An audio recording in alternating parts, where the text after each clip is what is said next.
Ja.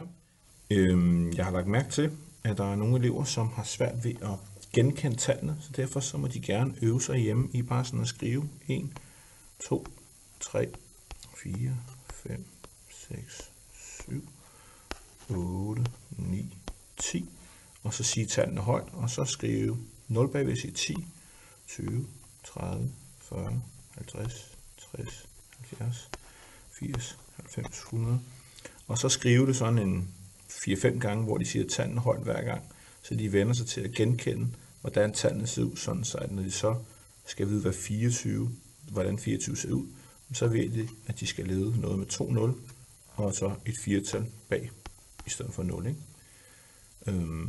Det er der en del af dem, der har brug for. Vi har lavet prik-til-prik-tegninger, dem kan I jo se på, de har fået deres matematik med hjem. Kan I prøve at se på nogle af de tegninger, vi har lavet.